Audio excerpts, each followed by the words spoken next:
Hi everyone, welcome back to my channel study with Ashish. सबसे पहले आप सभी को दिवाली की हार्दिक शुभकामनाएं।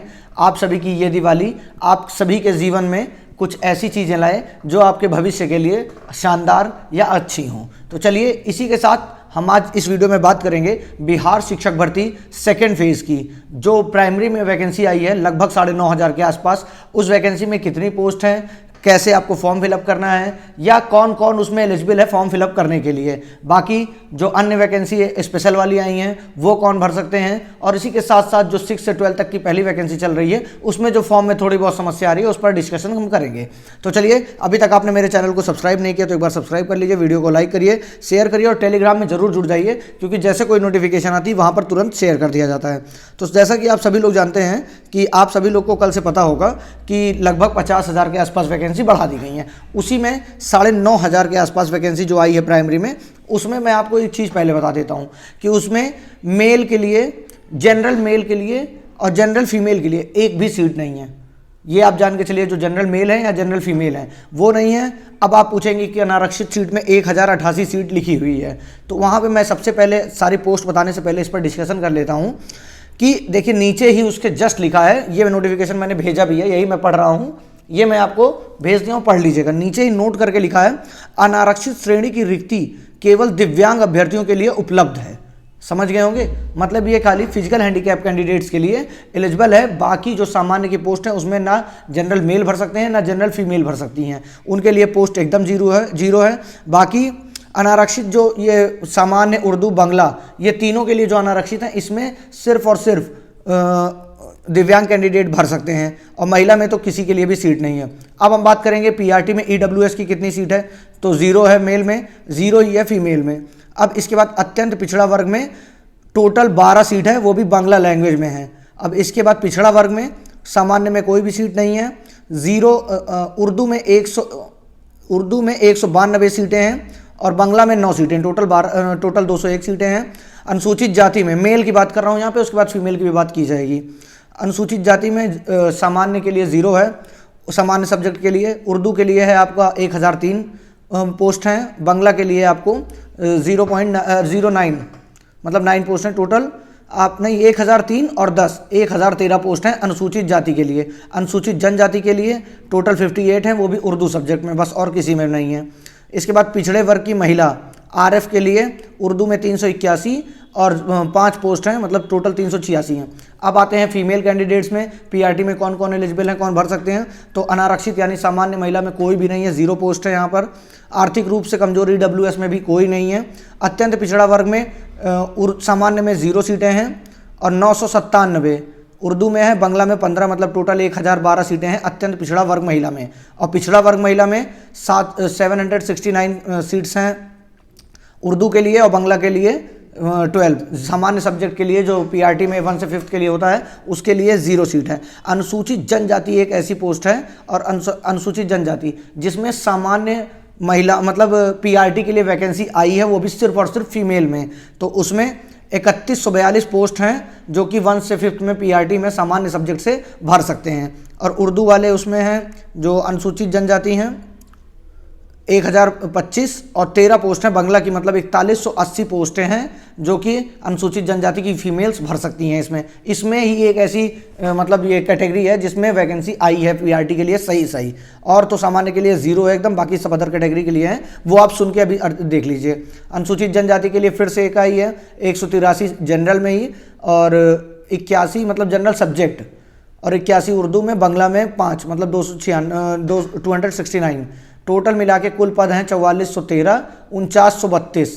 सामान्य में टोटल 4413 हैं, जो कि सिर्फ और सिर्फ पीएच कैंडिडेट्स मेल वाले के लिए हैं, और उसके साथ साथ जो भी 3142 सीटें हैं वो अनुसूचित जनजाति महिला के लिए है। आई होप ये सारी चीज़ें आपको क्लियर हो गई होंगी। टोटल 9431 पोस्टें हैं, और दृष्टिबाधित के लिए 126 है, मूकबाधित के लिए 446 है। ये सारी चीज़ें मैंने आप भेज दिया, आप वहाँ देख लीजिएगा। स्वतंत्रता संग्राम के लिए 162 सीटें हैं।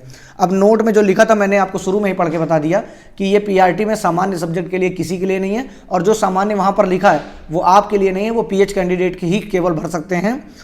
तो वो सारी चीज़ें इसमें मैंने बता दिया आपको कि क्या करना है क्या नहीं करना है। अब हम बात करेंगे 6 to 8 की।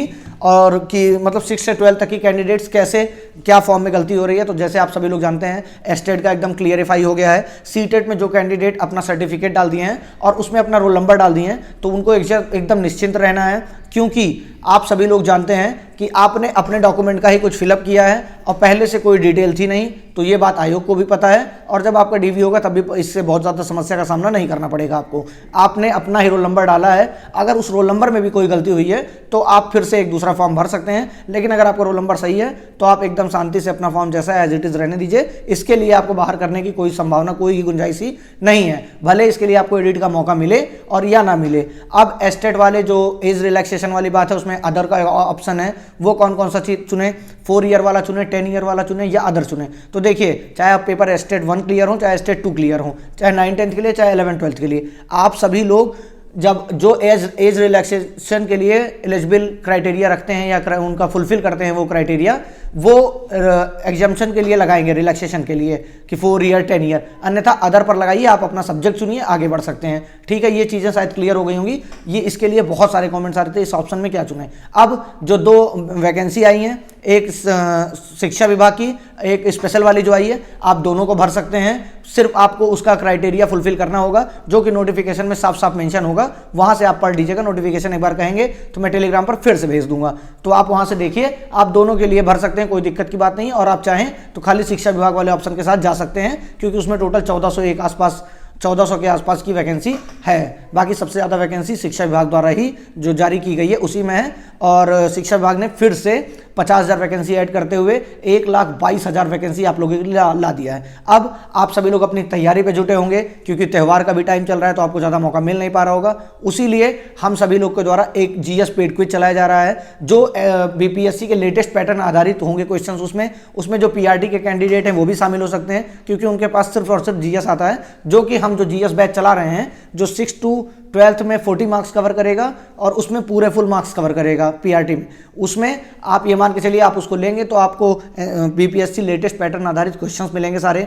एनसीईआरटी एससीईआरटी को पूरा कंपाइलेशन करने के बाद क्विज बनाई जा रही है, करेंट्स को ऐड किया जा रहा है, मैथ्स को ऐड किया जा रहा है, रीजनिंग को ऐड किया जा रहा है, मतलब जितने भी पोर्शन है जीएस में सबको 40 नंबर के लिए कवर किया जा रहा है। और ये आपको डेली 50 क्वेश्चन बेसिस के हिसाब से मिलेंगे। बाकी पिछले जो 5 तारीख से बैच स्टार्ट हुई है, वहाँ उस समय से अभी तक आपको जितने क्वेश्चन हुए हैं सभी आपको मिलेंगे। अगर आपको बैच अच्छी लगती है तो आप ज्वाइन कर सकते हैं और अपना पेड क्विज करते रह सकते हैं, क्योंकि इधर उधर भी रहेंगे तो आप किसी भी टाइम उसको कहीं से भी सॉल्व कर सकते हैं, फोन में आपके रहेगा।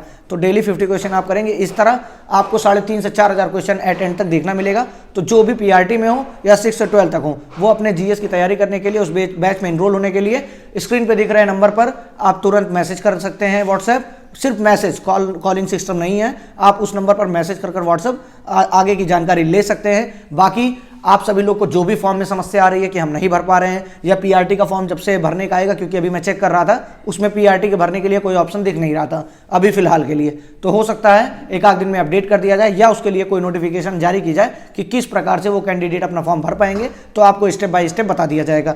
और जो रजिस्ट्रेशन के बाद की प्रक्रिया है वो मेरे टाइम नहीं मिल पा रहा था, तो मैं सोच रहा हूँ आज लेट नाइट तक आपको वीडियो बना के डाल दूंगा। उसके लिए आप चैनल को सब्सक्राइब करके बेल आइकन का प्रेस कर लीजिए, जिससे जब वो मैं वीडियो डालूँ तो आपको तुरंत आपके पास नोटिफिकेशन पहुंच जाए, क्योंकि उसमें बताना है आपको कि 15 मिनट के अंदर कौन कौन से डॉक्यूमेंट्स आपको रेडी रखने हैं और किस प्रकार से आपको डालना है। तो आप सभी लोग ये सारी चीज़ें जान गए होंगे। तो चलिए इस वीडियो में इतना ही, मिलते हैं नेक्स्ट वीडियो में। तब तक के लिए आप वीडियो को लाइक शेयर सब्सक्राइब करते रहिए चैनल को, और कोई भी जरूरत हो तो कमेंट सेक्शन में कमेंट करिए। सभी कमेंट को पढ़ के एक साथ अगले वीडियो में आपको रिप्लाई करने की प्रयास किया जाता है। तो चलिए, थैंक यू सो मच।